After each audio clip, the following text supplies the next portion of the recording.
वक्तव्य प्रकट कहने जा रही हूँ। इसमें कुछ गलतियां हो तो मुझे छोटी बहन समझ के माफ कीजिएगा। महोदय, जब घर से तब गुजरने लगता है जब हम लोग की आंखों के सामने तार, पुलवामा, छत्तीसगढ़ शहीद हुए जवानों की 8 बेहद शरीर के टुकड़े, रेत की गिरे जातों पे लाश, कश्मीर जितने लाल सड़क के दर्शन कराते हैं। महोदय, अब तो हमारा तिरंगा झंडा भी हमसे पूछने लगा है कि क्या पाते भारत, आजकल फहराने से ज्यादा कफन में दफनाने में काम आ रहा हूँ। महोदय, हृदय तो उस दिन फट गया जब बूढ़ी माँ अपने बेटे के चित्र देख के बोली, साहब आप तो भर्ती में 1 इंच कम नहीं लेते, तुम्हें आधा शरीर कैसे लो। महोदय, आज इन मानवाधिकार के कारण हमारे उग्रवादी की राइफल से निकालने वाली गोली को निर्णय लेना पड़े, मान लेना पड़े। यदि ऐसा हुआ तो ना कि हमें समाज छोड़ेगी, ना कि तिरंगा बनाने मीडिया ही हमें छोड़ेगी। महोदय, किसी भी युद्ध के जीतने के लिए पहल करना सबसे ज्यादा आवश्यक होता है, क्योंकि इतिहास गवाह है कि पहल करके बड़े-बड़े परिणाम बदल दिए गए। परंतु आज इन मानवाधिकार के कारण हमारे देश के जवान इस कदर बने हैं कि अपने ड्यूटी पे खड़े होकर भी पहल करने से डरते। महोदय, फूल को सिंगार दिए मुमकिन नहीं, एक वीर जवान को झंकार दिया मुमकिन नहीं। जो हाथ में डाले सेना, ऐसे मानवाधिकार पाना असंभव नहीं। जय जवान। Respected Principal, Director, my dear teachers and all the students, and the Bal Pradhan Mantri and all my fellow parliamentaries, a very nice good morning to all of you. I am Ansgar, I read in class 6 in London Professional School. Today we all are gathered here to conduct the session of Bal Sanskar in our school. And in this session we are talking about the problems of our nation. From the special occasion of this day, I am also going to give a topic that makes the future of our nation, which is politics. So let's start. Politics in its true meaning is the art of governing for the welfare of people. But Honorable Speaker, it is just a service or it is becoming a game of money and muscle power.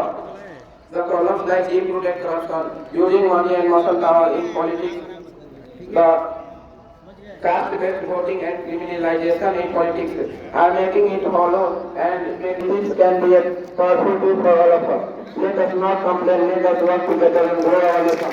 Saying this, I am ending my speech. Thank you for listening again. Jai Bharat.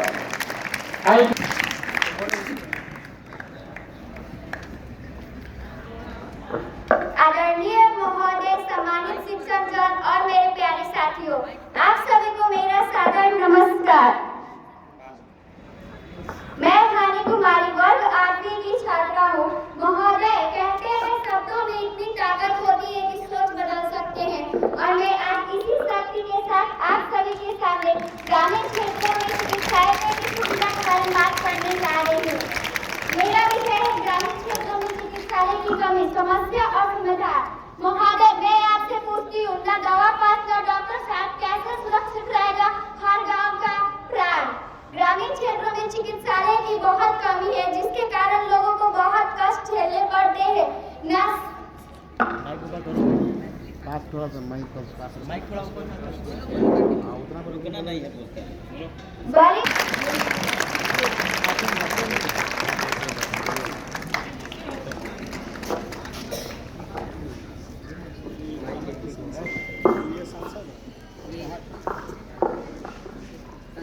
Respected and honorable chairman, all the teachers and my dear friends, a very warm good morning to everyone.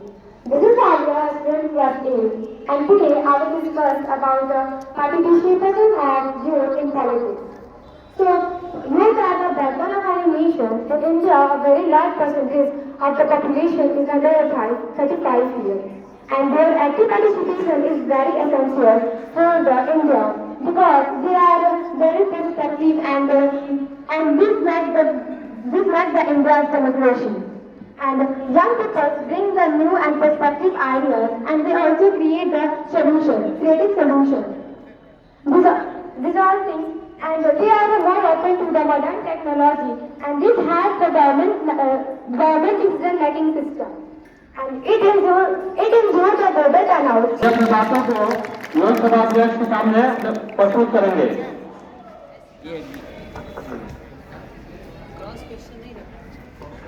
आदरणीय विद्यालय से शिक्षिका, अध्यापिका एवं मेरे प्यारे मित्र, आप सभी को सुप्रभातम। मेरा नाम आदिश यादव है। मैं कक्षा 7वीं का छात्र हूँ और आज हम सभी यहाँ एकत्रित हुए हैं तो मैं बाल मजदूरी के बारे में कुछ कहना चाहूँगा कि आखिर किस कारणवश बच्चों से उनका सपनों का अधिकार छीनकर उनसे काम करवाया जा रहा है।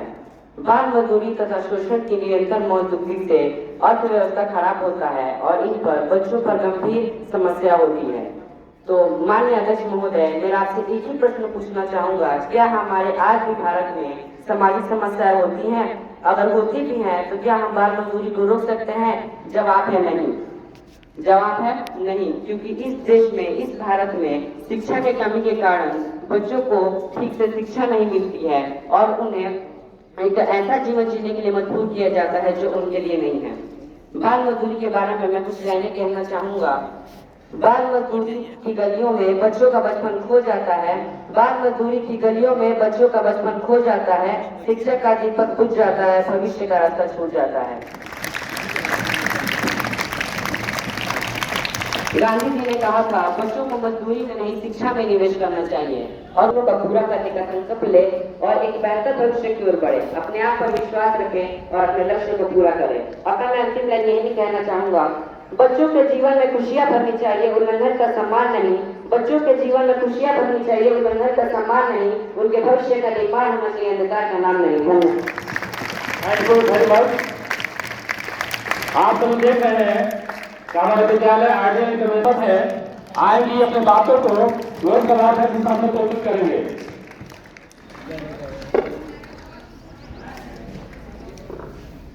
गांव की गलियों में सपने अभी पलते हैं, गांव की गलियों में सपने अभी पलते हैं, पर व्यवस्था के बोझ तले अक्सर वो जलते हैं।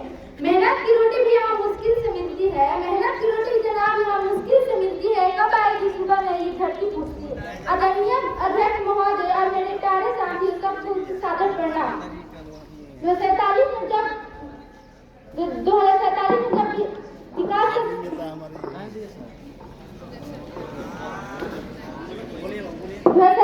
विकास विकसित भारत का परिकल्पना करते हुए जब हम पश्चिम द्वार से बाहर निकल रहे थे, पूर्वी द्वार से डॉक्टर APJ अब्दुल कलाम निकल रहे थे, तो उन्होंने कहा कि 2047 को बाद में बनाइए, पहले 2020 को पहले बनाइए। उसमें मैं ये कहना चाहूँगी अध्यक्ष महोदय, उस क्षेत्र से आगे बिहार को 2 भागों में बांटती है, एक नॉर्थ बिहार, एक